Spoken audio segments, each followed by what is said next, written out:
Hi friends, I'm Gwen. And I'm Jacqueline. Welcome to Talk Bookish to Me, the podcast where friends get together and talk about books. Happy Monday, bookworms. I hope your week is off to a great start, and we're here to make it even better. Jacqueline and I have some springtime reading recommendations for you, and personally, I am so happy it is finally spring. If you'd like a glimpse into our spring episode lineup, check us out on Instagram at Talk Bookish Podcast. But first, let's talk about what we're currently reading. So, you can go first, Gwen. Okay, I am reading Act Your Age, Eve Brown by Talia Hibbert. It is the third and final book, I'm so sad about that, in the Brown Sisters series. In this book, we follow the youngest Brown sister who is a bit of a hot mess. No matter how hard she tries to do the right thing, her life always goes horribly wrong. And at the beginning of the book, Eve's parents cut her off financially from her trust fund and tell her, okay, it's time to be an adult. You need to get a job. You need to find a place to live. So she must move out and secure a job. And after a month, they're going to allow her access to her trust fund again. So she's pissed off and she takes off driving and she stops at this place that she thinks is like a restaurant, but it's actually a bed and breakfast. And there she meets Jacob, the owner of the B&B, and he is her complete opposite in every way, and it's just the story of their happily ever after. Okay, so it sounded super, super cute until you got to the part where he's the complete opposite. And I'm like, but why? Why does he have to be opposite? Yeah, she's Hot Mess Express, and he's like perfect prim, house super neat, hair parted perfectly, ironed shirts. But I think it's going to be more about why he's like that, because her books always delve into those deeper topics, and she always has like trigger warnings and content warnings at the beginning of her books and stuff like that. But yeah, okay, I'm enjoying it so far. That's good. That's good.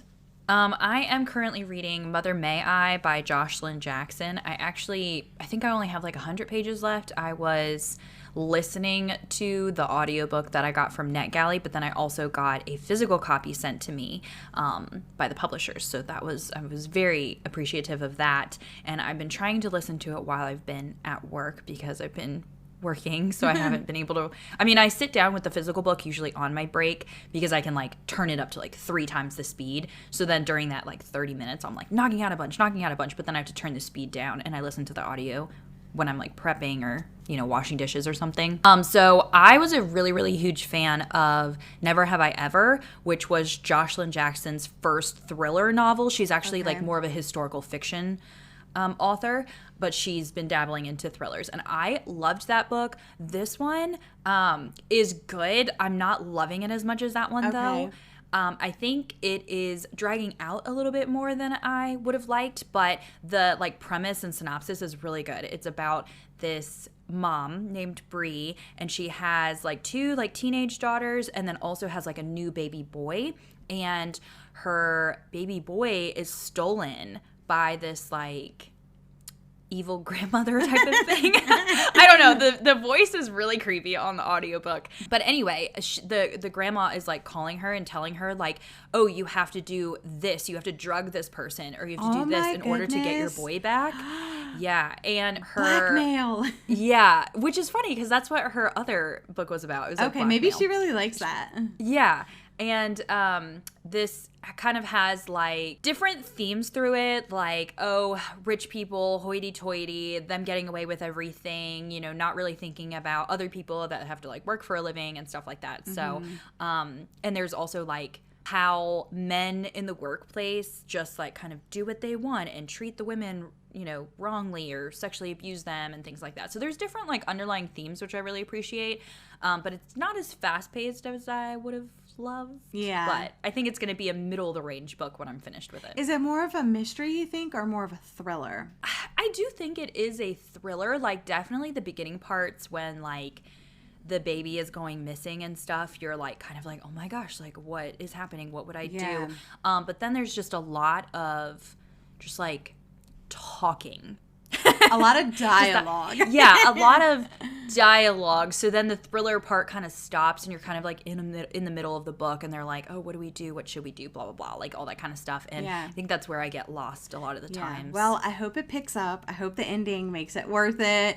Yeah, we'll see. I don't know. After reading Every Value Break, I think I just like That was it's weird because this book, I think the font is a little bit tinier, but like this book is the exact same kind of like page count. I think it's like 318 pages, and I think every value break was like 306. But it is taking me so much longer to get through this one, whereas every value break, I feel like it was just gone. It's done. Yeah, we both read Every Value Break by Peter Swanson, and we both loved it. I'm sure we'll be talking about it in an upcoming episode where we're going to talk about some of our faves of the year. Yeah, that one was super fast paced. I read it in a day. So, all right. So I thought it would be fun to sprinkle in some springtime facts into this episode. But guys, when I went to go do some fact checking and like search for some facts, I was shocked at what I was reading. And they were so dark. I was like, this is not the springtime facts I was looking for. So I'm just going to leave you with this little gem instead. The first spring flowers are typically lilacs, irises, lilies, tulips, daffodils, and dandelions. That's the happiest fact I could find for this episode. So if you're interested, go ahead, look up springtime facts. You'll be quite shocked. I was. Got me intrigued. And yeah, that's about all I got. So let's jump right into our recommendations. Okay, so I was going through my list and because I read so many thrillers, it was actually kind of hard for me to find springtime recommendations because you guys know I read like really dark things. But I did go back and look at my last 3 or 4 years of reading. And it's kind of funny because I read a lot of nonfiction, self-help, and romance in the spring without even realizing it. Like, it's just kind of like what happened. So I did just finish this book. I think I talked about it on the last episode of what we were currently reading. And this is Green Lights by Matthew Mcconaughey. But before you even go and put it on hold, you need to listen to the audiobook. Like, I only listened to the audiobook and it was so it was so good. It was so good. Like, I wish I could go back and just re-listen to it again just for his voice. His laugh. Oh my gosh. Like, I have never been listening to an audiobook where I was laughing out loud with him. And I was like at work. I was like, people probably think I'm crazy. Because I would be like washing dishes or like cooking. And I'm literally like cracking up. And they're like, what is she doing? I'm like, no. It's a funny story. It's a funny story. So this is like a memoir. It's about like Matthew McConaughey's like beginning life and when he gets into acting.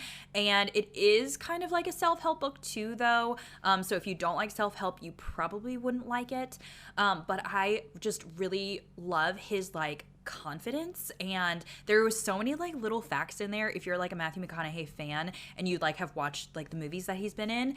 Like, for instance, in Wolf of Wall Street, you know how he has that like chest like Well, anyway, that wasn't even part of this scene. That's something that he actually does to like kind of calm himself down in real life. And Leonardo DiCaprio was like, yeah, put it in there. So it was like really cool to hear like all the different stories and everything that he went through. He's such a good storyteller. So like, highly recommend. That was 5 stars. So good. Nice. The first one I'm going to recommend is probably you're already knowing it's coming because it's on every springtime recommendation ever. And that is The Secret Garden by Frances Hodgkin Burnett. And this is one of the few classics that I have read that I really, really enjoy. It was published as a book in 1911. It was originally a serialized in the American magazine. And it follows the story of Mary Lennox, a 10-year-old girl born in India to wealthy English parents. And she's very sick, neglected, unloved, and cared for only by native servants who spoil her. But when her parents and the entire household that she lives in perish in a cholera epidemic, she's discovered after everybody perishes, and she's sent to live with her uncle. There's this beautiful garden on the estate. It's the perfect book because it shows like Mary's rejuvenation that runs parallel with the recovery of a lost and overgrown garden. And as the sun warms the earth and green flowers shoot from the ground, the garden becomes an exciting place that is full of beauty, promise, friendship, and hope. And I just really loved that book. I've watched the movie, and yeah, if you love gardens, secret gardens, I think this is a good one. But it also obviously has a story outside of just the garden itself. Yeah, I think I read like the children's version of that when I was younger. I don't think I've actually read like the actual classic of it. Yeah, I think there's been a like newer remake, like the movie. I'm not sure, but I believe there has been that I haven't seen. So I probably want to try to watch that this spring. So my next recommendation is pretty much all Taylor Jenkins Reid's books ever. So it was really funny. I think it was 2 years ago. I read my first Taylor Jenkins Reid, which was One True Loves, and it was in the spring. And I literally read every single one of her books after, like, in a row. So, like, they remind me of spring. I read them in the spring. They're very, like, emotional, more romantic type of books. So we have After I Do, which is about a married couple that, like, separates for a year. Very powerful. One True Loves is, like, a love triangle in, like, the best but also the worst way. Yeah, so it's about, like, this couple that's married, and her husband is like a pilot, and he like gets in a crash and no one can find him for like years, and so she obviously is like very sad about it, but then she eventually moves on, and this is all in the back of the synopsis. And then he comes back so she has to pick between two people that she's like in love with. Is a crazy story. And then we have Maybe in Another Life, which is my personal, I think this is my favorite. I don't know, it's so hard to pick. I think it is. I think it's your favorite. You talk about it the most. Yeah, so this one is like an alternate reality type of book. So we have our main character, and every single like decision that she's made kind of like splits into a different life, and you're following like two versions of those lives, and it's just really cool because, you know, neither one of them is more worse or better than the other. Like, there's bad things and good things for each side, so it's like, which one would you pick? I don't know. And then The Seven Husbands of Evelyn Hugo is more like historical fiction, but it has really, really good writing, and that one's also a really good springtime one, and it's talking about like Evelyn, who is that back in like the 50s? Yeah, it's like old Hollywood, but it also has like a memoir kind of feel about it, because she did hire Monique to write her life story and talk about these romances. I think that romance is something I lean towards also, but in The Seven Husbands of Evelyn Hugo, you get like 8 different romances. Yeah, so you get lots of romances in there, and it's old Hollywood, but it has like a memoir feel, and you really do get attached to Evelyn as a character. And she's Cuban American also, and she talks about being like able to pass as white and look white and stuff as well. So love those recommendations. Yeah, so the only one I didn't read in the spring was Daisy Jones and the Six, and that one is my least favorite, but that's just because I'm just not a huge fan of that type of historical fiction. It's like a band set back in like, I think the 60s and 70s or something like that. But that one would also be a good spring recommendation if you do enjoy stuff. And I've heard, like, I did listen to the audiobook, and it is a full cast, which is really, really great. So another classic that I want to recommend, I usually recommend this in fall, but I think it fits for springtime as well, is Anne of Green Gables. And that is Anne Shirley. She lives on Prince Edward Island. She gets adopted by Matthew and Marilla, and she lives on this, farm called Green Gables, and it's just about her unexpected adventures into their lives and her curiosity and imagination. She's a very curious and imaginative young girl. So, she, goes to school, and there's a whole series. I think it's like a 6-book series. I've only read the first one, Anne of Green Gables, and I've watched the movies and love those, but it definitely goes through the seasons and stuff like that. So I was a really big fan of Anne of Green Gables when I was little, and the movies, I had like the biggest crush on like the main guy in there. Oh my gosh, I like loved that so much. I was like, oh, I just want to marry him so bad. That's so cute. Okay, my next recommendation is a like young adult book, which is very surprising for me. But a couple years ago, I read To All the Boys I've Loved Before. It's actually like a trilogy, and I did read all 3 books. I do think the first book is the best, but this is about Laura Jean, who wrote each one of her like secret crushes a letter and hid it in a box like under her bed, and then one day she discovers that somehow her secret box of letters has been mailed to all of her crushes. Could you imagine though? I couldn't imagine. I would die. Yeah. But this one was just like really cute. I read it a couple years ago, and like the cover just looks very springy, and it's just a very lighthearted book. So yeah, and it's another one that you could like read the books and then watch the shows, because all of the adaptions are available on Netflix now. So the next one I want to recommend is a graphic novel. It's called Taproot by Keezy Young, and I actually read this on the Hoopla app that's connected to my library. So in this one, Blue is having a hard time moving on. He's in love with his best friend. He's also dead. Luckily, Hamill, who can see ghosts, leaving Blue free to haunt him to his heart's content. But something eerie is happening in town, leaving the local afterlife unsettled, and when Blue realizes Hamill's strange ability may be putting him in danger. So I read this a few years ago, but all I remember and what I wrote on my review was gardening, flower shops, queer characters, ghosts, the Reaper, necromancy, and beautiful art. Nice. So if you're into any of those things, I highly recommend it. That's a very interesting book. Or graphic novel. Yeah. I just saw the cover and I was like, okay, I like gardening. Let's do this. Gardening with dead people? Yeah. But it's like this ghost and it's a love story and it's like a queer love story, so it's cute. Okay, my next one. Let's all be shocked. I'm going to talk about a cult book. So this is Gathered the Daughters by Jenny Melamed.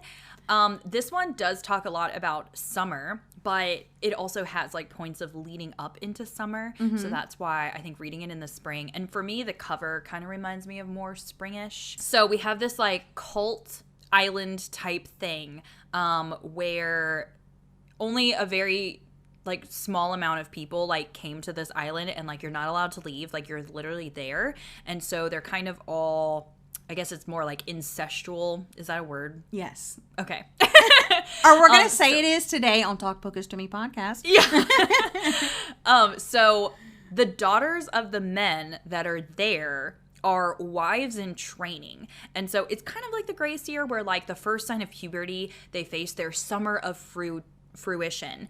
And they have this like adolescent matrimony type of thing, and so they have children who have children. So I mean, it's very incestual, like so much incest. So don't pick it up if you don't like it. But it's a young adult book, guys. Is it? It's a young adult book. Okay, that is crazy. But it does remind me of the Grace Year so far. It does, yeah.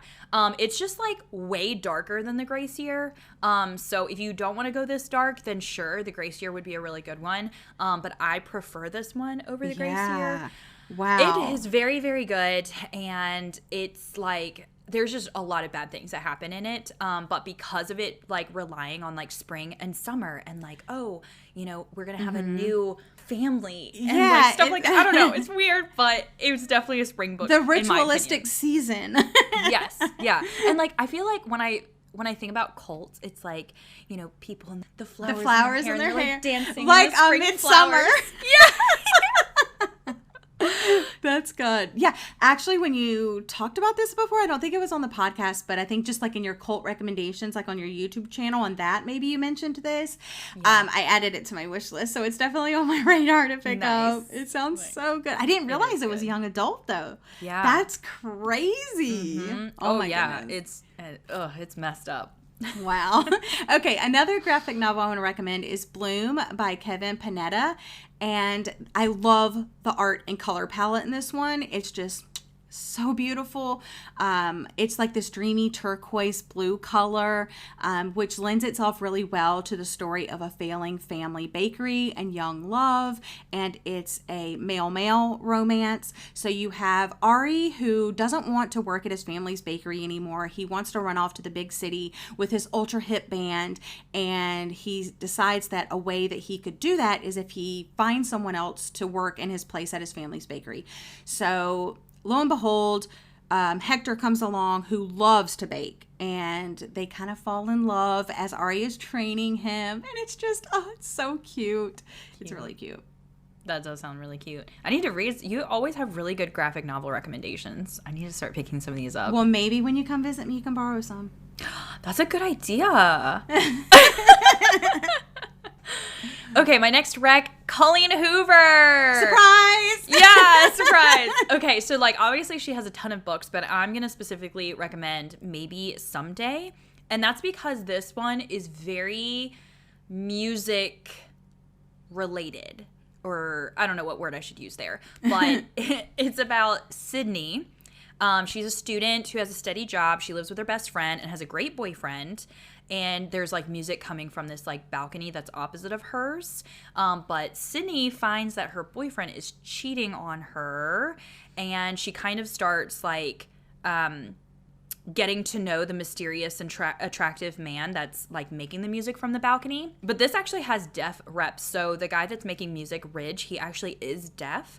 And he kind of writes a lot of the music for, I think it's like his brothers have like a band. Oh, that's nice. But it's very, very beautiful. And she actually has a like soundtrack. She actually had someone like record the music that she like they wrote for this novel, so you can like listen to the songs like along with the book, and it just seems like very springy to me, especially with the music, and it's a very cute love story, like music in my opinion. Drifting in off the balcony. Yeah. I just love that. That's nice. I have this on my TBR. I need to get to it. I really, really do. Yeah. All right. So the next one I want to recommend is Love in Other Words by Christina Lauren, one of my all-time faves by this author duo. It's a second chance romance, and I've talked about it before, but it's told in alternating timelines between then and now. You have teenage Elliot and Macy who grow from friends to much more, spending weekends and lazy summers together in a house outside of San Francisco, devouring books, sharing their favorite words, and talking through their growing pains and triumphs.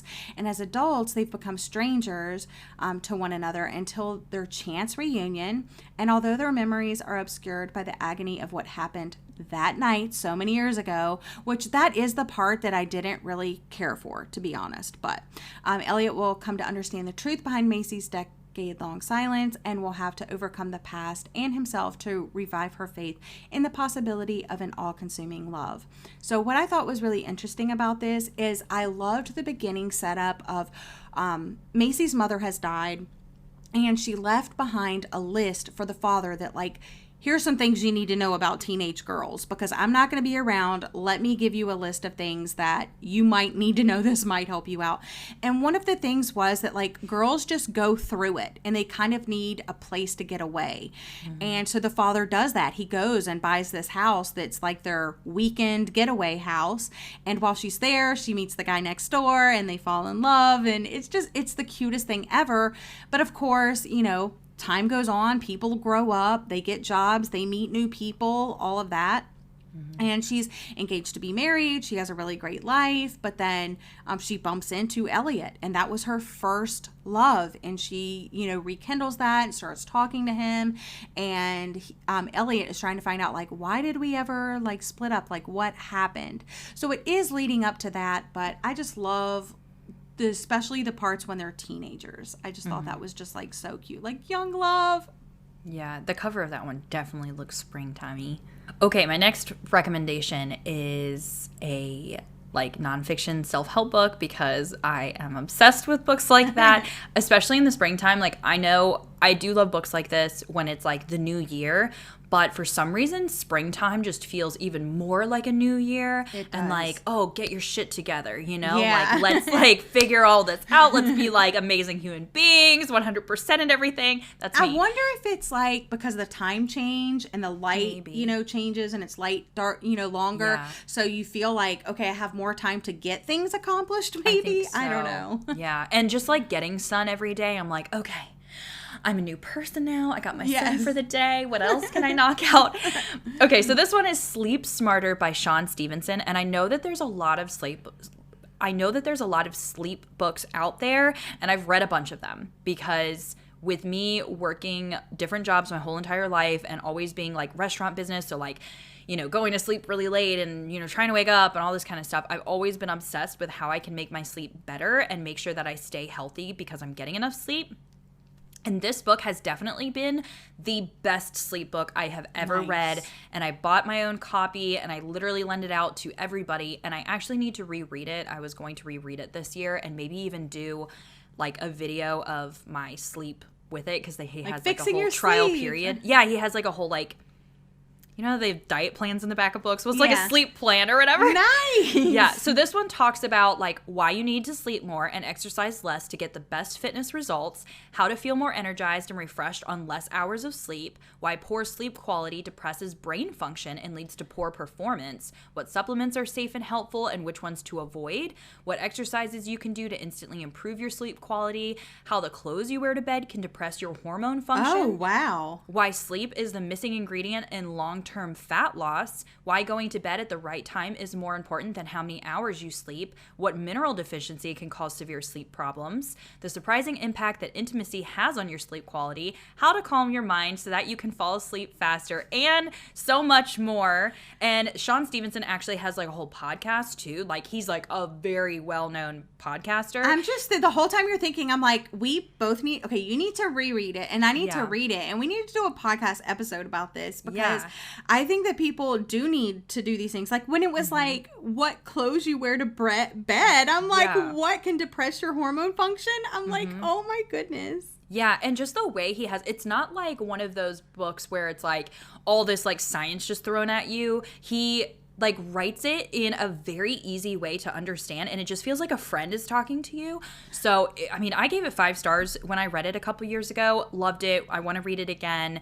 And I've checked out his podcast before, and he has other tips on there with like exercise, sleep, diet, you know, everything. It's like all like health and wellness. Yeah, and it's really great. Okay, so I want to tell you guys something about Jacqueline. She reads a lot of nonfiction. And when she does, she, like she said with the Sleep Smarter book, she doesn't read just one. She reads like 5 to 7 to 10 to 20 books about the same thing. Like, so she'll read, you know, let's say 5 to 6 books about sleep and determine which one's best. So when you get a nonfiction recommendation from her, it's one that's been like vetted. Like, this is out of all the sleep study books I've read, this one is the best.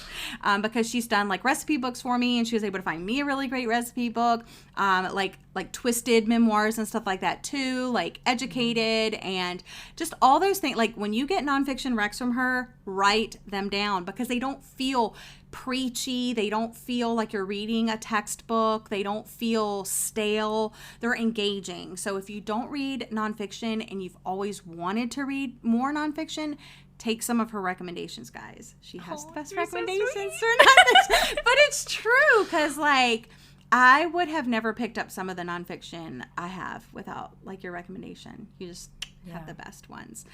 Mentioning recommendations, this is not a nonfiction one, but Jacqueline did recommend this book to me. It's The Dream Daughter by Diane Chamberlain. And this is one mother's quest to save her child, unite her family, and believe in the unbelievable. And I don't want to tell you too much because it's so much more than the synopsis that I could possibly give you, and trying to avoid spoilers. I could talk about this book all day. Just trust us. We both loved it. Go read it. Yeah, so good. Heartbreaking. Cried. Yeah. Yeah, so good. Okay, who am I? I have another, well, not another middle grade, but I had a young adult book on this list, and now I have a middle grade book. Like, what is becoming of me? No, so this one is Wonder by Rj Palacio. I think that's how we said we were going to say it before. So this is about August, who was born with a facial difference that up until now has prevented him from going to a mainstream school.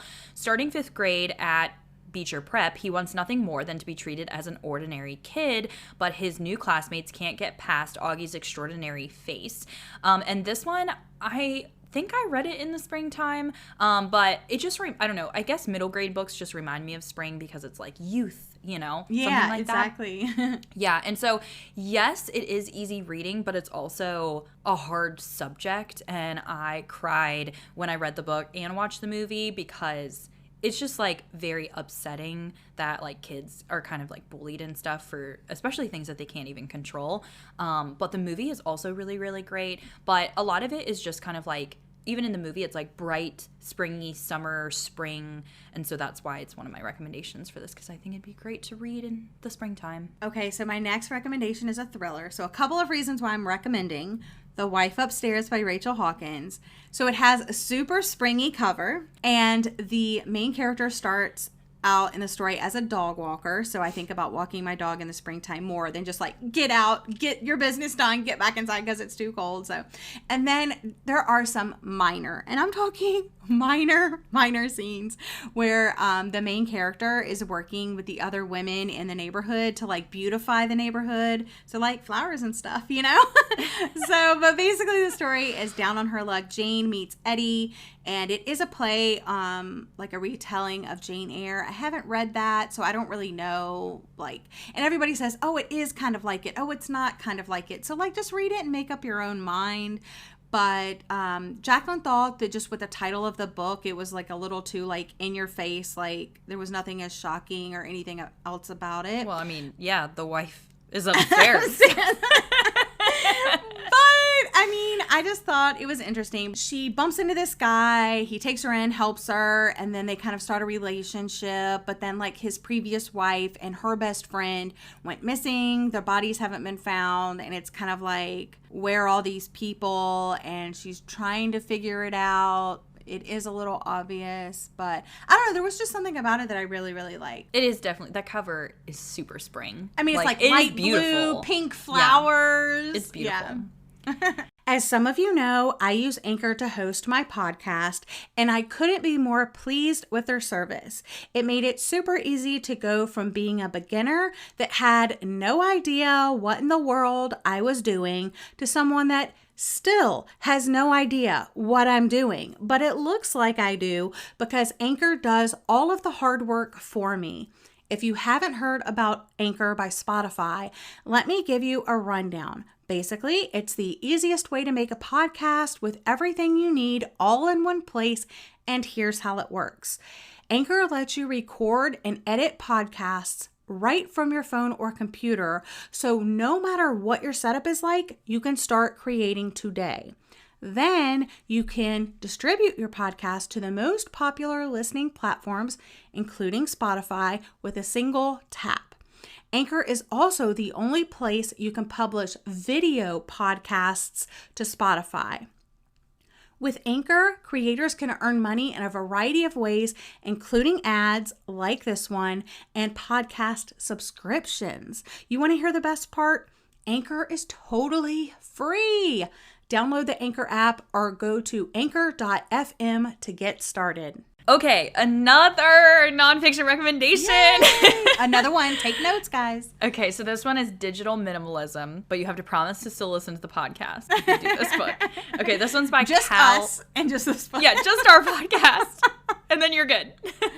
Okay, Digital Minimalism by Cal Newsport. So, digital minimalists are calm, happy people who can hold long conversations without glancing at their phones. They can get lost in a good book, or a woodworking project, or a leisurely morning run. They can have fun with friends and family without the obsessive urge to document the experience. Whoops, that's me. Whoops. Yeah, they stay informed about the news of the day, but don't feel overwhelmed by it. They don't experience fear of missing out because they already know which activities provide them meaning and satisfaction. So this book is all about how they rethink their relationship to social media, rediscovering the pleasures of the offline world, reconnecting with their inner selves. And it's like, it teaches you how to do a 30-day digital declutter process. So that way you don't feel overwhelmed and you feel more in control. And I did read this, I think 2 years ago, and I started doing the like declutter process. Now I was still like working at that time. It wasn't during the summer when I was off, which would be much easier, because the problem that I have is I work, you know, however many hours of the day, and I'm not checking my phone a lot during that time. So I feel like when I get off of work, then I'm like glued to my phone because I'm like, oh, I have to answer all this stuff. But it would be much better, you know, doing it when you have like the time to do it. But I really, really enjoyed like the concept behind this, because there's actually a YouTuber that I have been watching. Her name is Allison, just Allison. And she's like a lifestyle YouTuber, but she's all about like enjoying the time that you have like right now, like in the moment. So so she kind of like themes a lot of her videos depending upon the season. So like with Easter coming up, like she decorates not her whole house. She does like small decorations of Easter, and she does bucket lists for each holiday and each season. And she says that she does these things because she wants to live in that moment. And I feel like I always have the problem where I'm always thinking of like what's in the future, what's coming up, and I always forget to live in the moment. And there was this one, I don't think I remember the exact quote, but they say that like you never realize that you're like in the good old days until they're like gone, because you're not focusing on like, wow, I really like where I am right now. Like, oh, today is a really good day. The sun is out. I really enjoy sitting in the sun today. You're always like, can't wait for this. Can't wait till I get a porch swing. Work. Yeah, exactly. Like you're always thinking of the next thing. And especially with being online, you're seeing other people and you're being like, ooh, that person has a porch swing and I don't have a porch swing. Gosh, now I really want a porch swing, and how long is it going to be till I get a porch swing? And then when you get that, then you're thinking of the next thing, and you're always seeing that. So this book is just really good. Like even if you don't want to do the 30-day digital declutter, it really makes you think about notifications and how your brain works. It talks about like how it's actually kind of funny because I did like a social detox day, and I deleted, they have you like delete all of your like social media apps on your phone.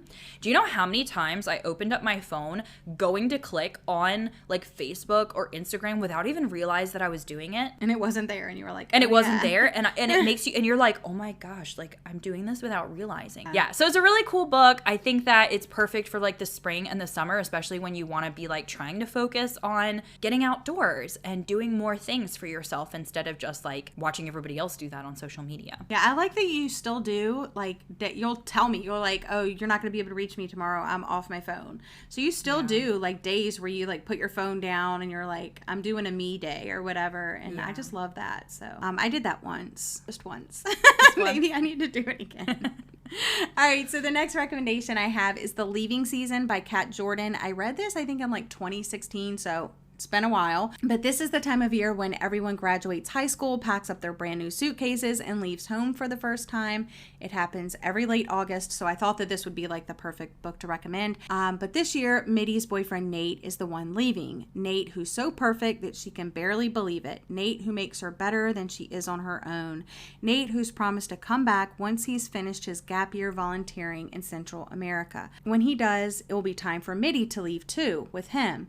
But then tragedy strikes and Mitty's whole world is set spinning. No one seems to understand just how lost she is, except for Nate's best friend, Lee. Cute. I liked that one. Yeah. Okay, next one is an emotional childhood romance called Eleanor in Grey by Britney C. Cherry. So these children, they had a romance, they drifted apart, and then reconnected in later years. Eleanor lost her mom to cancer, and years later started working for her high school sweetheart, who also has dealt with tragic loss. I really liked this book because it's slow. I think I like slow burn romance a lot. Yeah. I also love like emotional. So I did cry a lot. I loved the chemistry that the characters had, but I also was like laughing at like Eleanor's personality and her parents. Oh my gosh, like her parents were so funny, but I was like devastated. I was literally devastated at this book. But yeah, I actually have a spoiler vlog for it. It's way back like 2 years ago, but I can try and link it in the show notes if you're interested. But it's really, really, really good. I highly recommend reading it. And to me, like emotional romances, I don't know, it's just perfect for spring. Yeah, get lost in another romance. Yeah. Love it. Another thing that I like to read in the springtime, I think just because of the longer days, it starts getting warmer, I think about road trips. So 2 road trip books that are quite different from one another. We have Amy and Roger's Epic Detour by Morgan Matson. It's a contemporary YA story about Amy Curry, and her mother has decided to move across the country, and she needs Amy to get their car from California to Connecticut. But ever since Amy's father died, she hasn't been able to get behind the wheel and drive. So she basically, a 19-year-old son of an old family friend, Roger, turns out to be the person that's going to ride with her, get, their car from California to Connecticut. And I like this because it has like pictures and little stops along the way and stuff like that. So it's not really about just getting from California to Connecticut. It's all these stops along the way that they make. So it was really cute. I read it like a long time ago though. But I remember really enjoying it. And another one that is a road trip story that I'm trying to convince Jacqueline to read, so I'll mention it whenever I can, is He Started It by Samantha Downing, which is an adult mystery thriller about siblings that haven't been together in years. And there's reasons why that you'll find out in the process of reading the story, but their wealthy grandfather dies and leaves a cryptic final message in his wake. The siblings and their prospective partners must come together for a cross-country road trip to fulfill his final wish, and then they can secure their inheritance. So they took the same trip when they were younger, and you find out things about that happened on the trip then, and now you're taking it now, and that's where like the thriller, because things start happening, like things that you wouldn't expect and stuff like that. So liked that one. Nice. And yeah, my last recommendation, if you're looking for a series, highly recommend the Brown Sister series by Talia Hibbert, which includes Get a Life, Chloe Brown, Take a Hint, Danny Brown, and Act Your Eve Brown, which again is the book that I'm currently reading. It just came out in March, and these are just great rom-coms with deeper issues at the core, and each one follows one of the three quirky sisters who secure their own happily ever after. So if you're looking for a romance, but maybe you want to kind of stick in the same world with the same people for a while, highly recommend this. All right, Jacqueline, moving ahead into the week and just looking ahead into springtime, what have you got going on? I know work, yes, but maybe some other things. Well, good news about work. I actually will have a spring break. Yay! Yeah, so from like April, I think it's like 16th through the 22nd or something like that, I'm taking the whole week off. Good for you. Yes. Yeah, because we actually kind of had a choice. Like my boss asked, and I was like, I'm taking off. Yes, I'm taking it off. Heck yeah, like, buddy. You don't have to ask me twice. You're like, option? Yes, I'll take it off. Yep. I was like, well, you don't need good. me. See ya. Yeah. Yeah, so I'm taking off for that time. My sister actually is due April 10th, and so I'm going to be coming to visit her and you, because you guys live in the same area, and to help out with her like newborn baby and stuff, which will be really, I'm actually pretty excited for that. I want to do like a reading vlog for that.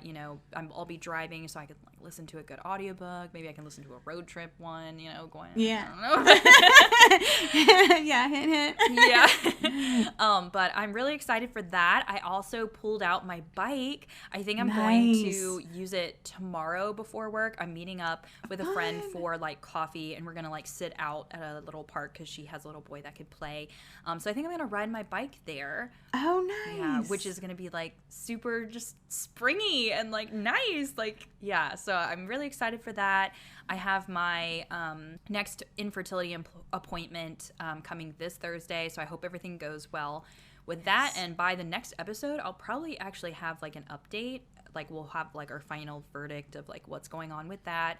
And yeah, that's like all I really have planned right now. Like I'm really just like enjoying the sun now and the warm weather. I've been, trying to, in the mornings, the sun kind of shines in our back bedroom, and we have a back door there. So I've been opening the door, and I can just like sit on the carpet, and the sun literally just shines right on me. And I've been like journaling, and it's just been, I've been trying to keep up with my productivity, but also just kind of like enjoy, like what I was saying earlier, slow just down trying a to little bit. enjoy, like the season, and being like, okay, instead of being, obviously I can't wait to be off of work. I also want to enjoy the spring. Like I want to enjoy before the weather gets too hot.